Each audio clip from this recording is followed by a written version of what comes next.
you could just like talk about how long you've been here and what was it like when you first got here.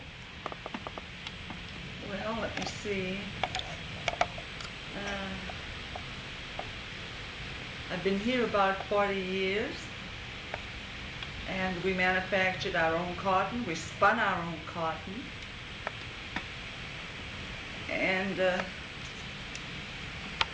we just bought the cotton from the cotton. Well, let's see, what shall I say? The raw cotton, and we spun it here, all operations. Then we came upstairs. We had machines to twist it into various cords, from anywhere from a 2-ply to a 20-ply. Cotton was very easy to get at that time, all these years. And finally, there's very little cotton on the market. It is very expensive. And so we'd have to close our doors.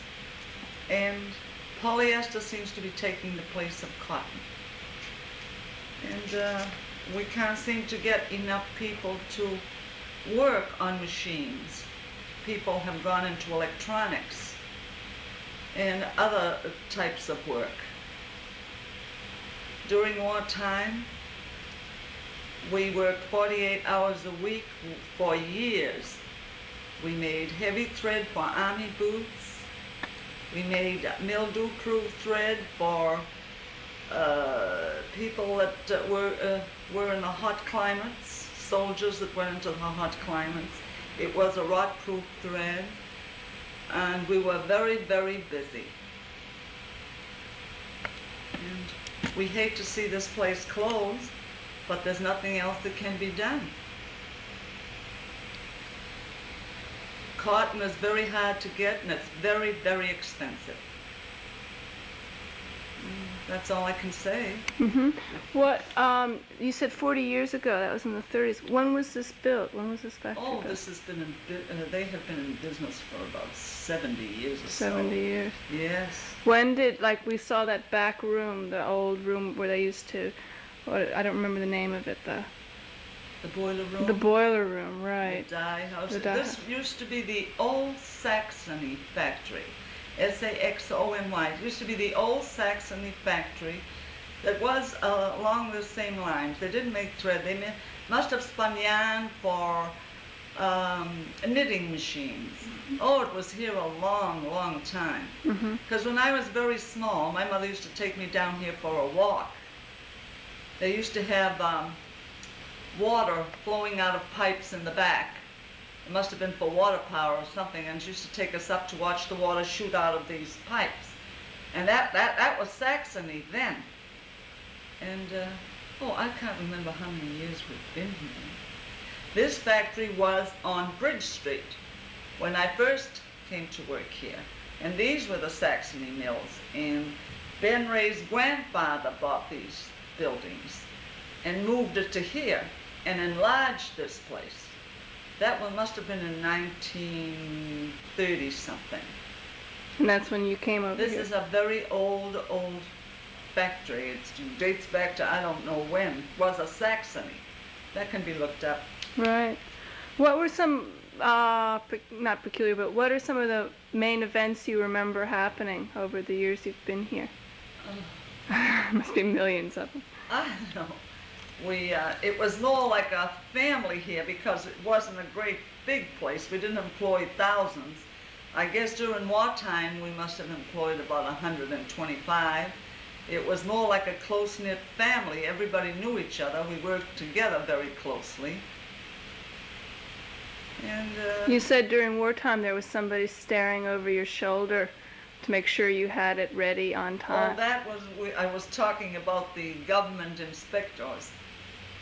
I said we used to make thread for sewing army shoes, and they would send a government inspector here, and they used to send one and stand in back of me all day to watch that the thread was breaking according to government specifications, to watch to see that it was packed right, to be sure that the cases were stenciled right. It was like moving two people at once.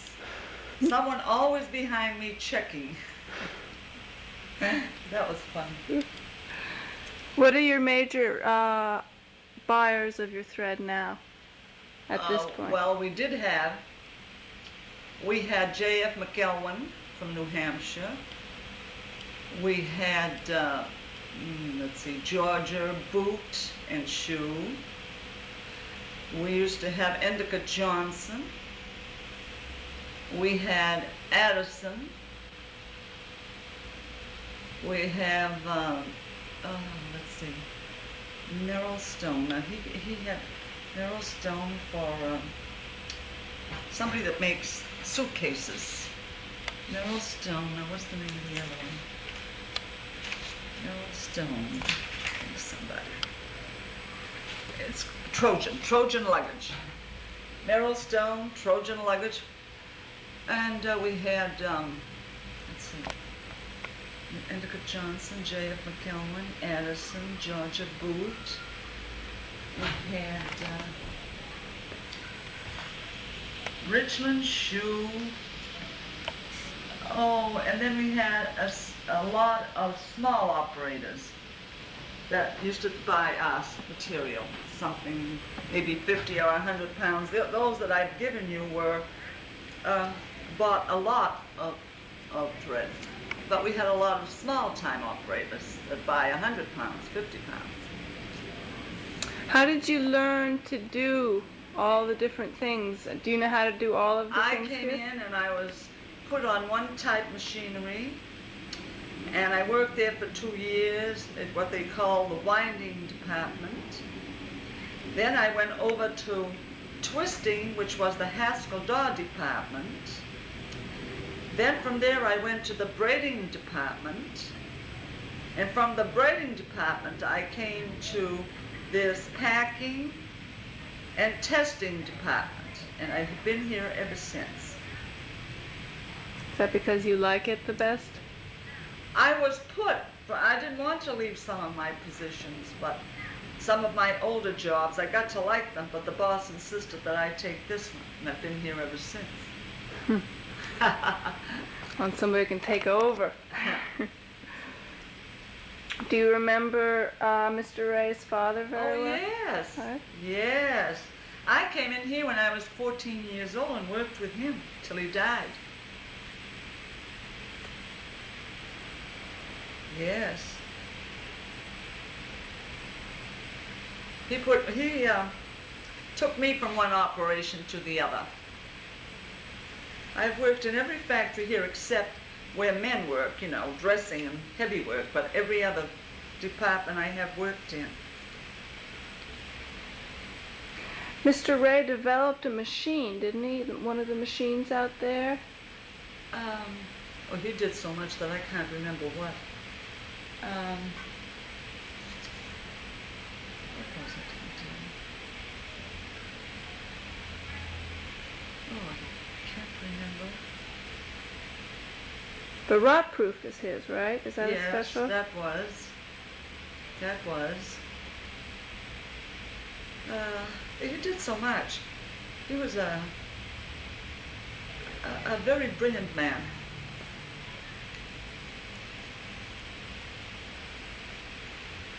Why do you think that factory is closing down besides Well, the cotton is very hard to get. It's also very expensive. And they have gone to polyester, and they're not stitching shoes anymore. They're cementing shoes. And then they are buying the imports from Japan. They're bringing in a lot of shoes from Japan that cost cheaper than United States-made shoes. Anybody having a large family that cannot afford to pay the American thread prices will buy the Japanese priced articles. And that's it. Mm-hmm. What are you going to do? I don't know. I really don't know. I'm going to sit around for a while because I am not the housewife type. I'll be going into something, I don't know when. But you are going to take a vacation? Yes. All right. Yes. A little one. Probably. Were there any events here that are particularly memorable that... No, not anything that I can remember. We had a lot of fun. Yeah. You get a crowd of people working together, and we had Christmas parties in here, right in this room. We've gone out to various functions. We have kept a close-knit crowd because it's a small crowd. It was more a family-type job. Everybody knew each other. We're all within 5 or 10 miles of this factory. We all live locally. That's the part that I liked. I don't like to go out of Newton to work. I don't have to worry about transportation or driving or pulling or nothing. I just like to walk within walking distance. Mm-hmm. So, This must have been a beautiful factory we when had it a was lot of first. fun. Yeah. You know, we worked hard, but we had a lot of fun. Yeah. Really important. I really think that Really? if you could repeat that again, yeah. Just the idea of working together. Well, I'll talk about the. Is it all right now? Sure. I like to work with a small crowd. We live within 5 or 10 miles of this factory. We've gone out to dinner together. We've kept in close touch. We don't have to drive to work. We don't have to wait for buses. And I like to work with a small company. I do not like to work with a big company because you are just a number. And this is more of a family affair. Everybody knows each other, and we enjoyed it very much. And you made a good product. Oh, I think he's going to sell it. He's going to sell the He machine. has to. He'll have to sell all machinery. In fact, I think some of it has been sold. People will still continue using the machine. Yes. Yes, there's some people down in New Bedford, I guess, still around the New England area or south that will buy the machinery. It's, we could see the handwriting on the wall. It isn't as though we're shocked now. It just happened, that's all. Some of it was out there for about the last half an hour. Oh, that noise was nothing. When they had those machines there, they had a whole stretch down there. Oh, they were right up against the windows. They must have had 25 of them. 25 of those machines. And I don't think it bothered anybody. Didn't The get noise ringing didn't ears? bother anybody. I don't know. I guess everybody was happy here at the time. These kids that come in today, very brought up differently, and they do not like to work on machinery like that. And you can't blame them. They go to school and learn different things. And this cotton industry has gone down the drain, so why teach anybody new? They wouldn't like it anyway.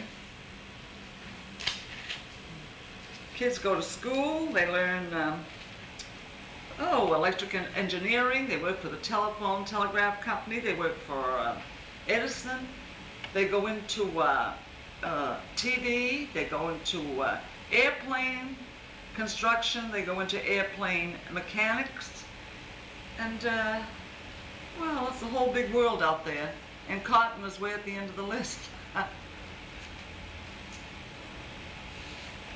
So, that's all I can tell you.